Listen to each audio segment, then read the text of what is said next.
free call. Thank you for using Securus. You may start the conversation now. Good morning. Good morning. Good morning. Good morning. I'm getting ready. I'm actually live this morning.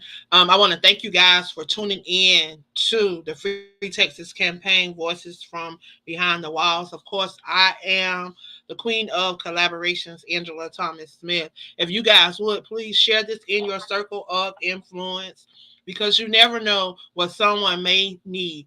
You never know who may be in this situation. So I implore you to share this in your circle of influence if you would. If you have questions, please post them in the comment section and we will get them answered.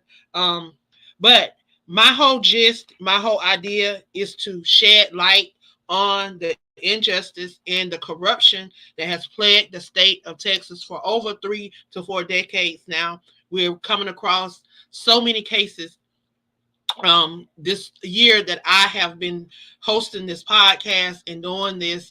I have uncovered so many other cases, and it's just every day it's a new case, and it's sad, and it's time for the state of Texas to be held accountable for all of the injustices, the overly and wrongfully incarcerated. So we're speaking out.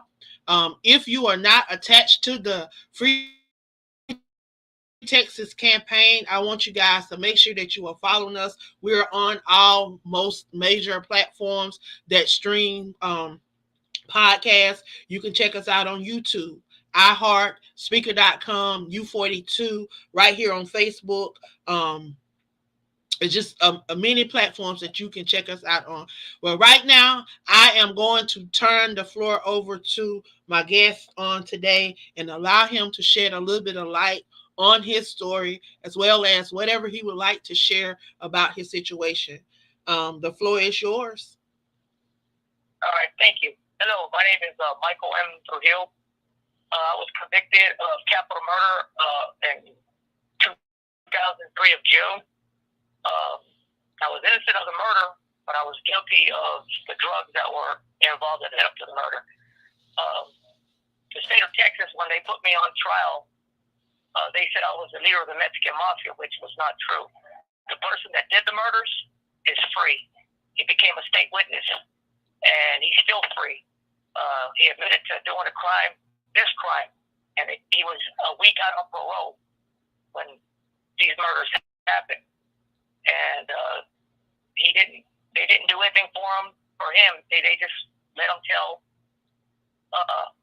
nothing but lies. So they made it seem like I was some big time Mexican mafia person. I am not. I'm non-gang affiliated.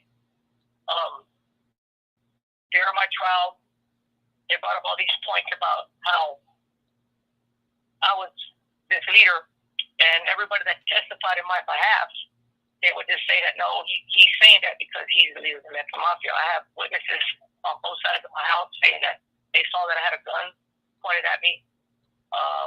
One of my thought partners that were there with me got on the stand and told the truth about what really happened that night. And they said it's not true because I was the leader of the Mexican mafia and we made him say this stuff. So during my trial, everything the state put against me backfired on them.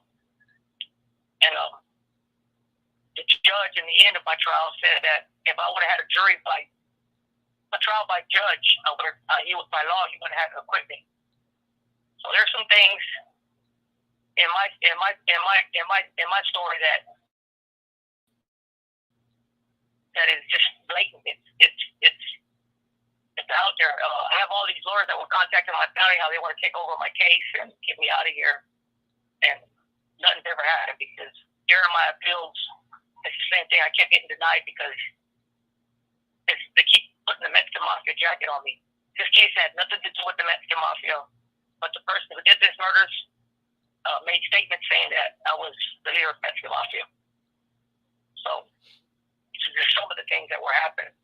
And I'm going to tell the truth about what finally I'm going to tell the truth about what happened that night when the murders happened. So are you ready? Yes, I would love to hear, but it's just crazy how they can they can convict somebody off of what somebody say. Like, what evidence did they have that you were a part of a Mexican mafia for them to even defame your character like that? They had no evidence. They just ran with it, because San Antonio, Texas, it's known for the Mexican mafia. So they just thought they had a clear cut case that they were finally going to break the system. They were going to break the Mexican mafia down. And then myself, I was a hostile witness. I didn't want to help them, and I'll get to that right now. It's because my family was threatened. If I would have came forward, he threatened to kill my wife and my kids. But anyway, I'm going to go ahead and get to the story about how the murders went down and how there were 2 police officers in front of my house when it happened. So it was December 26th, 2001. It was 11:45 when I went home. See, the whole story was that I lured him to my house to kill him. That's not true. I was going to meet him at his bar. But he was on the east side where I lived, and asked if he could meet at my house. And I told him, sure. But I was separated from my wife, so, he had to get there and, we had to take care of what we were going to take care of, and he had to leave. So when all that was done, I went to my house, and when I pulled up, 2 police officers blocked my driveway. So I told my friends, I had 4 other friends with me. I told them to go to the game room. They went to the game room, and I talked to the officers and asked them what was going on. And he told me that the neighbor's kids had called 911 and hung up. And I was like, oh, okay. So I sat there and I talked to them. At this time, victim Joe and Steve pulled up. And they asked me if everything was okay. And I said, yeah, everything's great. Why don't y'all just go to the game room and I'll be with y'all a little bit. He said, you know what, I'm going to talk to your wife, see how she's doing, and I'll go back there. I said, that's fine. So I stuck to the police office for about 30 minutes. It was 10:45 when they got there. So I left about 11:20 maybe to go see how my wife was doing, and I went to the back. 2 police officers still up front. When I walked into the garage or the game room, I asked, well, you can feel the tension. So I was like, what's going on? And that's when Danny Gonzalez is the one that did these murders. He pulled the gun and told him to get the F on the floor. And while he did that, my first reaction was, what the F are you doing? And he turned around on me, and when he looked at me, these guys got on the floor, and he turned around and shot each one once in the back of the head. And then he turned the gun back on me, and he started screaming, giving orders. And then Adam is one of the guys that was with me. He pointed the gun at Adam, told him, shoot him. And Adam's looking at me, and I'm like, what the fuck is going on? So Adam shoots each one once, but he shot one person, only Joe. And it stayed like that. They turned the lights off in the game room. I took off because I was basically in shock. When I went out, the 2 officers were still up front. So I went in the house. When I was in the house, about 10 minutes later, Fernando goes in there. It's one of the guys that was with me. Knocked on the door and said, hey, man, Dan said, if you don't come out here, he's going to come in here and kill your wife and kids. So I went back out there. When I'm back out there, me and him are arguing. That's when the neighbors see what's going on. We're arguing when he's trying to get me to tell me what I'm going to do, what's going to happen. I'm telling him, why the hell did you do this? Whatever. He told me to shut the fuck up. You're going to do what I tell you, and that's whatever. So then Fernando's like, okay, I'll do it. Well, Fernando, Steve, and Adam, they load the bodies in the car. And then Dan's in the car trying to steal the radio while they're putting one in the trunk, and they put the other one in the back seat. So one of the back seat's still alive. So I tell Fernando, hopefully he'll live, but he did not live. So they make Fernando take the car, and they disconnect it on the side of the road. So when that's all said and done, we go back to my house. He's giving us orders, telling us what's going to happen, what we're going to do, and how we're going to do it. So that's how the murders happened. That's the truth, how Danny Gonzalez did these murders. So fast forward like a month, Danny gets caught doing something with the police. To this day, I'm not sure what he got caught with. We're thinking it's drugs. I'm not sure yet. But we do know that he told them that if they let him make it, he'll give up these murders he knew about. And that's the murders that happened at my house. And what he did was he switched roles. So everything that he did, that he said I did. And, he was in shock, and that, even he gave all these statements about how I was a big-time Mexican Mafia member and all this stuff. And when they came to get me, they weren't trying to help me. They were thinking that I was the Mexican Mafia. They were doing all this stuff, and they questioned me, and they were mad because I was a hostile witness. I said, look, man, my life today, I'm not giving you on those statements. So they didn't leave. My wife was pregnant. I was gonna. We were in the process of trying to work things out between us. And the day that I turned myself in is the day I was taken up to prenatal, and after the office called, they wanted to talk to him. And my wife said, we need to get a lawyer. So the lawyer talked to the lawyer. The lawyer called him to get a warrant for arrest for capital murder. So I turned myself in. This is when the nightmare started. Do you think the system is here for us? They do not. I was in county jail for, I want to say, 2 days, and every time I got to a section, they would run in there. The Ninja Turtles is what they call them, and they would come get me, saying that the next office was going to kill me. They would move me. They kept moving me from section to section to section. And they think, I don't remember what floor it was, but it was, I guess, where they could offer you a deal. They offered me a full party. But they told me that I had to give up the Mexican Mafia. I told them, look, I don't know anybody from the Mexican Mafia. I don't know who the leader is. I can't help you. I said, but if you want me to sign that, you might as well go and give me my death certificate. I can sign that too. They said, you got 1 hour to help us, or we're going to charge you with capital murder. So I said, I need to talk to my lawyer. They would not let me talk to my lawyer. They stuck me in that little cell that you could burn stand up in. And they waited the hour, and they just put me back in the city. And that's all the things. We started finding out little by little how he made all these statements about that night. All his statements were contradicting. The state to this day doesn't know the truth about what really happened that night. They got this story that one of them was killed at the house and one was killed in the car. That's not true. They were both shot in the game room. One was alive, the one that was in the back seat. They're saying that I got in the car and I sat in the driver's seat and I turned around. I shut up. That's not what happened. They put an FBI expert on there, and he blew that out the water, saying that wasn't true. That I never touched the car because they were talking about latent forensics and everything that the state put on. Nothing was forming, but they didn't have a lesser included. During my trial, when they went to deliberations, they asked for the jury came back and asked was there a lesser included. The judge goes on record saying that no, it's all or nothing. So the DA, and then they throw their things and walk out thinking that it's going to be either an acquittal or a mistrial, because the judge says, I want to acquit him because I don't want the state trying to recharge this man. So they came back an hour later with guilty, and ever since then, all my appeals have been denied each day.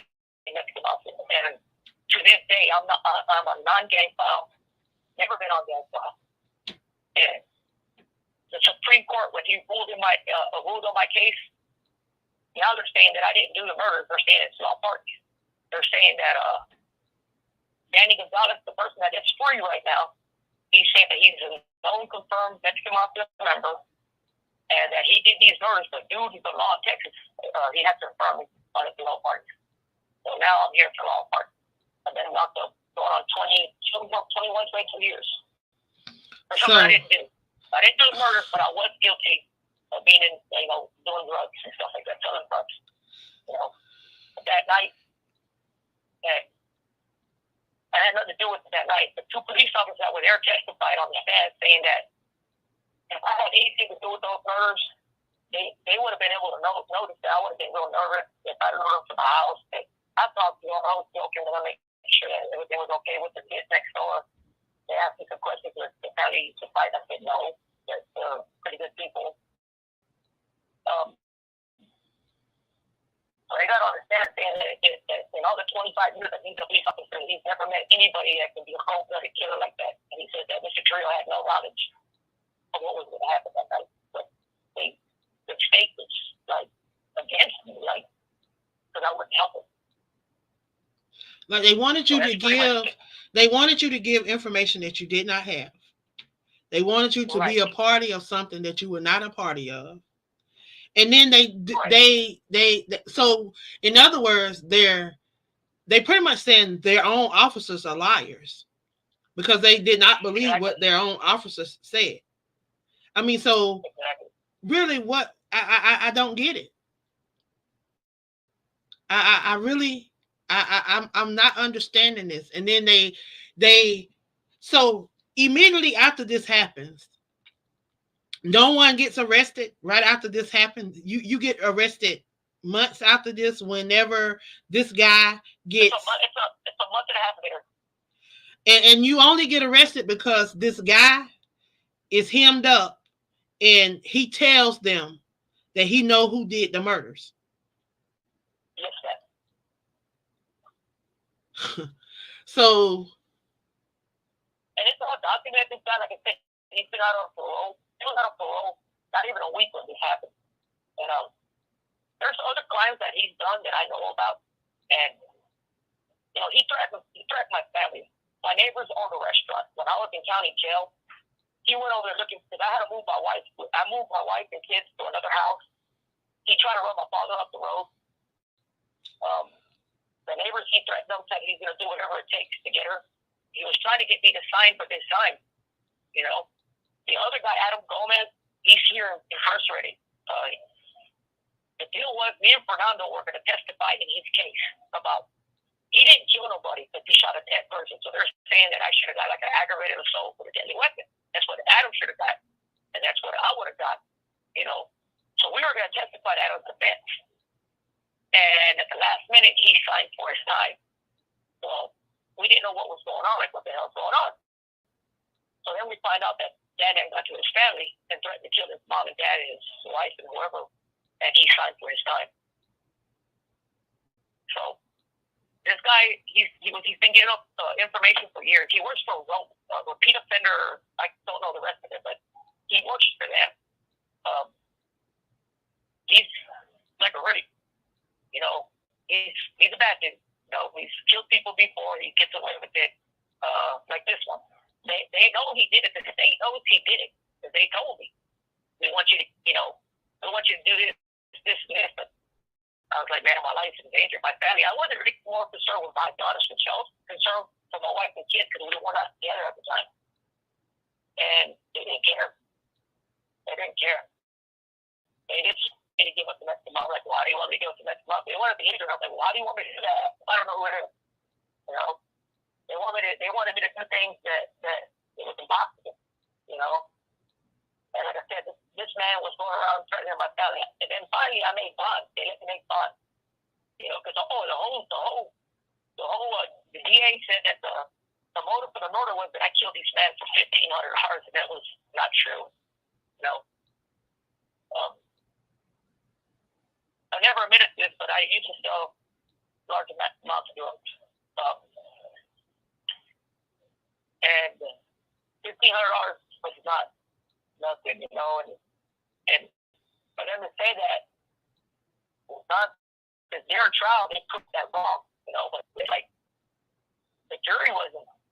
They were for me, that they weren't for me. Then I had a juror that was on there that she started crying, saying she didn't want to be a part of the jury because she knew that they were screwing me over. And then I worked on airplanes, so I had 100 character witnesses from the airport, like Southwest Airlines, American Airlines. They were going to speak for me. And the judge didn't allow it. He said I had to pick 5. So we picked the company I worked for, my baseball team that my son was on, and, you know, people from the company. Well, my son's coach came on. His ex-wife was on my jury, and it was a bitter divorce, and it was just a nightmare. I mean, it was like one thing after another, and then when everything seemed like it was going to go for me, they asked that question. And, you know, it should have been a mistrial. Capital murder, beyond a reasonable doubt, it should have mistrial, but he didn't. You know, and he's on record saying that I'm innocent. But he wanted to, because he said that they were going to retry me if they didn't acquit me. So I was like, man. And then we had a jury pool like that. They paid for them to ask them what was going on. They said they thought I was innocent, but I was guilty of the drugs, and they wanted to give me time for that. But I wasn't charged for drugs. I was charged for killing them, and then they said that I didn't necessarily kill them, that I ordered the hit.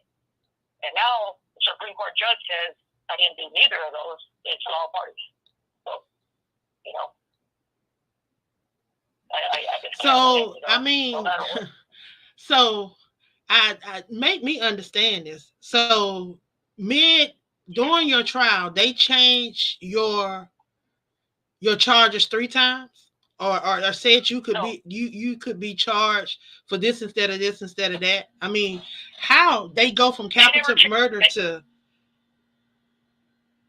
well, the Supreme Court judge says now I'm here for wrong party, but during my trial, opening statement said that I murdered the dude, that I pulled the gun and I shot them. And when as the trial was going on, they didn't even know what happened. The judge pulled a lot of sidebars, like, what the hell, you know? And then after a while, they started saying, okay, well, it doesn't necessarily mean that he pulled the trigger. It went from me killing them to me ordering the hit during my trial. That was during my trial. Another thing they did was they said that I was an alcoholic, a drug abuser, and an abusive husband. Well, all three of those were not true. Like I said, I work on airplanes, so they do a background check on you. I don't drink or do drugs. Never have, never will. Never been high in my life. And they put something on the stand. They said that, you know. So the judge was like, "What the hell?" He tells the DA what's going on here, you know. So the whole trial, they could not prove anything. The only thing they proved was me and my wife were separated and I had a girlfriend. That's the only thing they proved that was true, you know. But I wasn't cheating on my wife. We were separated. We were in the process of a divorce. And this case brought us back together, you know. So, like I said, that's the only positive outcome of this whole case is me and my wife got back together. So, I just got screwed all the way around, you know. My family's hired lawyer after lawyer. I had a Alan Brown. They wouldn't let him represent me, but he says he goes on record saying that if he would have represented me during trial, I would have never got convicted. You know. There was 5 of us there, like I said. Fernando got on the stand and told the complete truth of what happened. He didn't even listen to it. The only thing they said was he was the Mexican mafia, and I made him say that. So that's why I keep saying the state doesn't know what happened that night, because they don't. Fernando got 2 years for tampering with evidence. Steve Soldado was like, I kind of raised him, and he was there that night. And when I gave my statement to my lawyer and Fernando gave his statement to his lawyer, the only discrepancy was where Steve was. I didn't know where Steve was when it happened. And that was the only thing we had different. That's why our lawyers were like, holy shit, you're not lying. No, I'm not lying. You know, because we gave our statement, you know, completely apart. I wasn't counting, and Fernando, I think he ran the Corpus Christi because he was in fear of his life. And it's like I said, everything they put against me, it backfired against the state, but still, here I am. So, sitting here. It's something I didn't do, and I'm fed up, you know. This guy, Danny Gonzalez, is still free. You know, there's so many crimes that he did that I could speak upon. You know, one of them I'll stay here on the air if you don't mind, but he's, I don't know if you ever heard of the Rolex bandits out of San Antonio. I haven't. I live in South Carolina. Okay, well, he's the one that started that, and it's never caught him for that. You know, he does a lot of things, and now we know, everybody knows that he's working for the law, so they're letting him get away with this stuff. You know, when he gave his statement in this murder trial, this murder case, he tells in one of his statements, he says that we were just going to rob him. You know, he's out on parole. Why didn't they arrest him? I mean, at this time, I'm not even thinking about this. You know, I'm just ignorant to the law. And the lawyer pointed it out. You see what he's saying here? I was like, yeah. And he's like, man, he was on parole. He should have revoked his parole. That's when we knew he was working for the state. And to this day, I don't even know why he killed that man for those men. None of us do. We don't know the real reason why he did it. You know, there's stories that the Mexican mafia had a great background. Well, I mean, I can't say it's true or not because I don't know. You know, they thinking that some people think he was jealous because of the drugs. The guy had money. To this day, we don't know what the real reason was. You know. And then on the victim side of the family, I've had threats from the dad's side, from his dad, and then from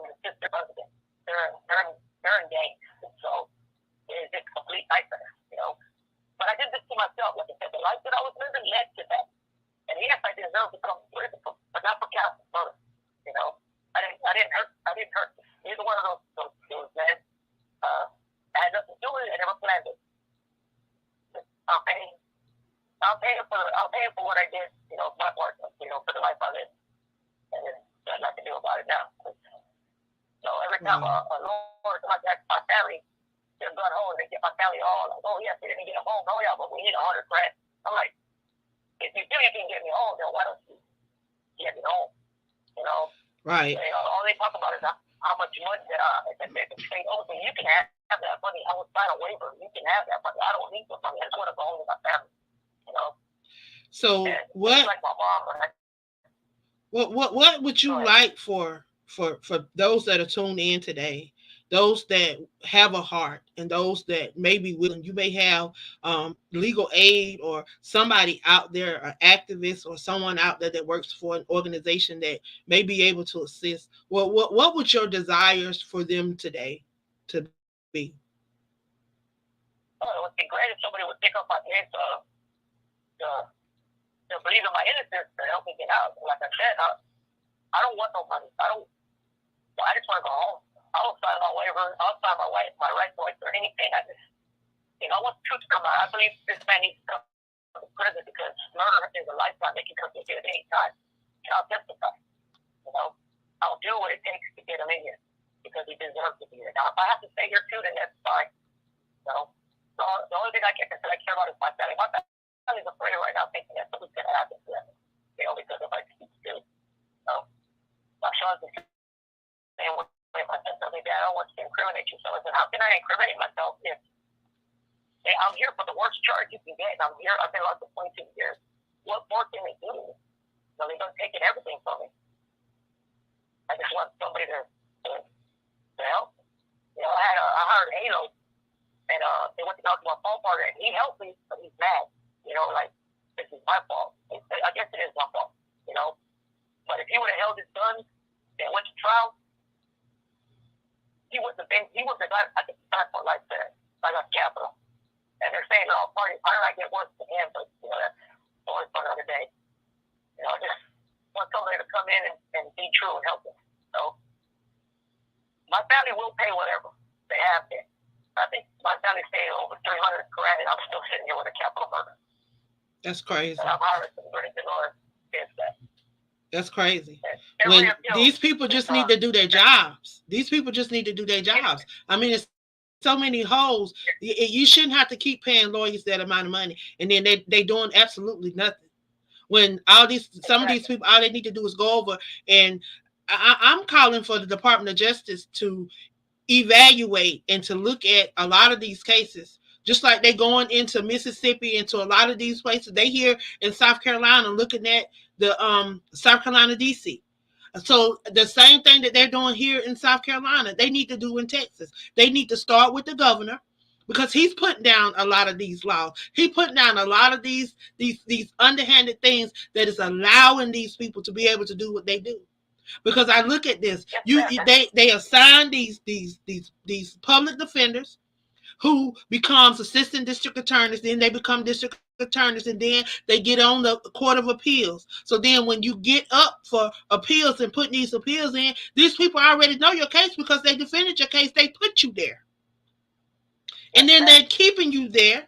You now become a prisoner, a political prisoner, because now they got control. They can do whatever they want to do. And it is unfair. It is unfair. And I thank you for coming on today, sharing your story, being transparent, and allowing the people to hear your story. Anytime you want to come back, you please just reach out to me. Again, I am going to be sharing that you sent me on the blog so that people can see what is going on and people can hear what is going on. I'm going to make clips of this. I'm going to be sharing this around. If you have family members that's on social media, get them to share this video. Get them to push this video across their social media. We're on YouTube. We're on Facebook. We're on speaker.com. We're on Spotify, iHeart. They can hear this, put this out here, because everybody needs to hear these things. And this is not the only case. There's so many other cases just like yours. So there's a problem. And it is a repeat. There's a pattern that need to be addressed. Thank you for using security. It needs to be addressed. So I am encouraging you guys to get involved. Y'all are hearing story after story. We're not making this up. This cannot be made up. So I'm asking you guys that hear this to get involved. If you're in Texas, this should make you upset. This should be something that you want to get involved in, because this could be your loved one. This could be your family member. This could be your son. This could be your brother. So I'm pleading with you guys. Get involved if you're in the state of Texas. Contact your representative. Contact your Congress. Contact your senator. Contact your governor. Let them know that this is unacceptable, y'all. Unacceptable. And you're going to be hearing more stories like this. Y'all, I have a list.